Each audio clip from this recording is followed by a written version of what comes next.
I have a question for you. Have you ever heard anyone say that they have too much countertop space?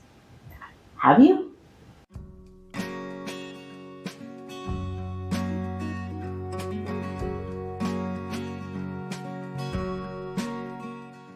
Hello, I'm Mary Ellen. Welcome to A Comfy Cozy Kitchen.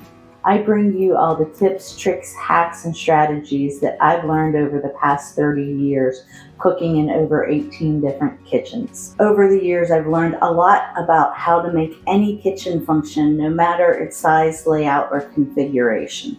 Today, I wanted to talk to you about our countertops, or lack thereof. At least it feels that way for most of us. I don't care how much countertop space you actually have, it never feels like enough. We often think that only people in very tiny kitchens have limited amounts of countertop space, but the truth is I've lived in 2 different homes that had massive kitchens, but only had maybe 6 or 7 linear feet of kitchen countertop space. So I know for a fact that you can be challenged this way no matter the square footage of your actual kitchen. So if you find yourself with very limited countertop space, what do you do to get more work surface into that kitchen in order to make it much more functional for you? Well, there's quite a few things you can do. And if you stick around to the end of this video, I will talk you through how I used all these tips and tricks to turn a kitchen that literally only had 30 linear inches of countertop space into a fully functioning kitchen on the day-to-day, and also made it possible for me to cook full-blown holiday meals for my extended family without too much hassle. So when you find yourself with not a lot of countertop space, the very first thing that you need to do is to clear everything off of those counters. You need to keep as little as possible on the countertops and store everything that you can somewhere else. I actually recently did a video about how to keep your countertops clear and clean and organized, so I will link that video down below if you need to go check that out. A lot of tips in there for how to deal with that clutter that's on your countertops right now. But in the meantime, just know that you do need to put away as much as you can and keep that very limited precious space that you have available to you whenever you need to make a meal or chop some veggies. So once you have as much as you can removed from the countertops, then you really need to assess how can you get more actual work surface. Most of us require a minimum of 36 inches to be able to comfortably set a bowl or a cookie sheet or a pan, and then our actual cutting, mixing, or prepping surface. Together, these 2 things, we need about 36 inches. That's really what we're trying to find in our kitchens. So after a deep declutter, if you've already got that, great. It still might not feel like enough, but at least you have the minimum you need in order to be able to complete daily tasks in the kitchens. If not, then we move on to how can we actually get more work surface into the space that we have. Now, if you're lucky enough to have a really large footprint in your kitchen, but you don't have a lot of countertop space, this really is just about how much are you willing to invest. Obviously, if you're in a rental or something like that, you may be limited on what you can do, and you definitely don't want to invest into putting major structural things into that kitchen. However, there's a lot of portable options that you can use. The first and most obvious is a table. Now, this can work in a very large kitchen, like I said, or if you have an area between your kitchen that transitions into the living room like a lot of apartments do. What you want to look for is a rectangular table that's actually at countertop height. Yes, a standard height table will work, but then you will be hunched over whenever you're mixing or chopping. So ideally, if you can, think about getting a table with some taller stools that is countertop height, and that way when you need to use it as an additional work surface, it is at a comfortable height for you to do so. If a table isn't an option, then maybe one of the portable islands are. They make these in all sorts of configurations right now. My daughter has one in a very tiny kitchen today, and hers actually has leaves that drop down. She tucks it away in the corner. It's on wheels. It has added storage. That's a bonus. And she pulls it out whenever she needs some more work surface. The nice thing about the leaves is that even though her actual portable island is 36 inches and technically meets that requirement, If she needs more surface than that, when she pulls it out, she can put those leaves up and gain even more. These you can find on Wayfair, Amazon, Walmart, your local furniture store, just about anywhere these days. And like I said, they come in all sorts of colors and different configurations with different storage options, open shelves, closed storage, you name it, the sky's the limit. And again, they come in every possible budget. I've seen them as low as $80, $90. I've seen them as expensive as $800 or $900. So that's really up to you and your budget. Another option for getting additional work surface into your kitchen, maybe you could think outside of the box a little bit. If you have a very narrow kitchen and maybe you have a little bit of wall space but not enough for a table or one of these portable islands, you can think about things like a bookcase or an old dresser, a chest of drawers. Now, you do not want to use your heirloom furniture here. This is the kitchen. It is wet. We put hot things down. We don't want to damage really expensive pieces or pieces that have been handed down from generation to generation.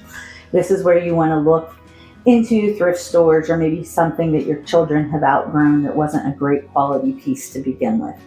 Again, these things have the added bonus of having additional storage in them, which is always needed in the kitchen as well. But because they're narrower and not as wide as most kitchen countertops are, they leave a lot more walking room in between. So if the room is narrow, that can be a great option as well. Just make sure you use a trivet or protect that top somehow whenever you're putting anything hot down, and always use a cutting board. You don't know what's on some of these older pieces, especially if you thrifted them. Okay, if you don't have room for any of those, but you do have a few inches of space in a corner somewhere, maybe between a refrigerator and a wall, or even around a corner in a laundry room or something like that, another option that you can think about is getting a folding table. This can be one of those big, long, rectangular white plastic folding tables that you see at picnics all the time, or it could be an old-fashioned folding card table. Either way, it's something that you can pull out whenever you need additional work surface, do what you need to do, and then clean it up and tuck it away so that it's out of your way and you're not tripping over it all of the time. And then finally, the very last option, I think, is a work sink. So if you already have a work sink, I'm jealous, what can I say? But if you don't, there are things you can do to your existing sink to make it function more like a work sink.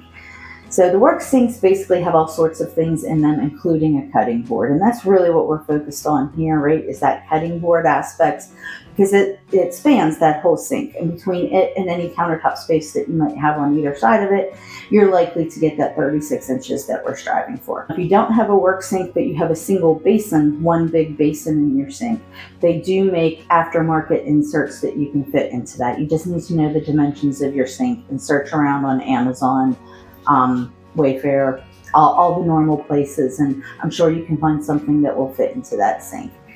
If not, you can use a giant cutting board.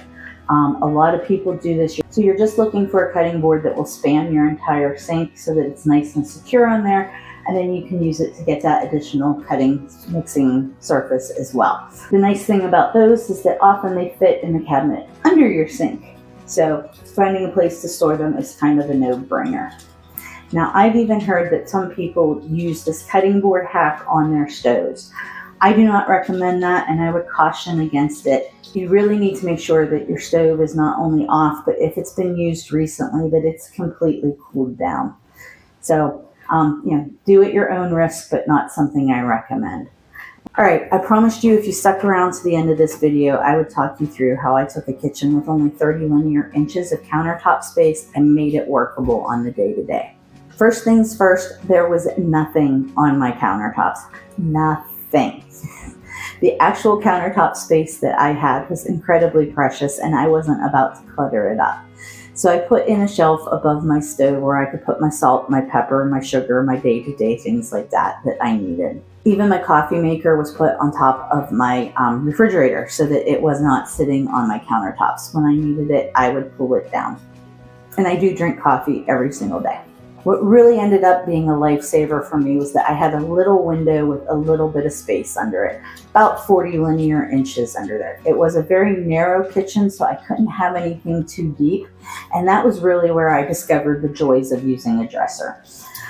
So I had an old dresser that my daughter had outgrown, and that was initially what I put into that space. Now with some help from my dad, we lifted it up a little bit, made it nice and secure. I had a cutting board that would sit there and a trivet. So whenever I pulled anything out of the stove, it could go right on there and it wasn't a big deal. I knew it was protected. And great, it's just for my everyday chopping and mixing. It was just the right size and it really got me through on the day-to-day.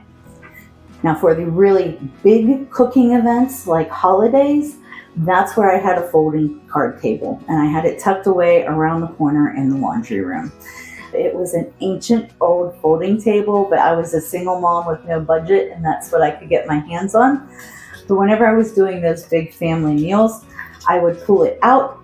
I would have to block the entrance to my actual laundry room with it, but that meant that I could be prepping one thing on that table and another thing on my dresser while getting my pots and pans set up on the actual countertop space next to my stove.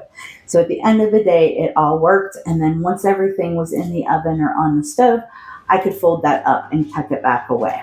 And that's how I made that kitchen work as far as countertop space went.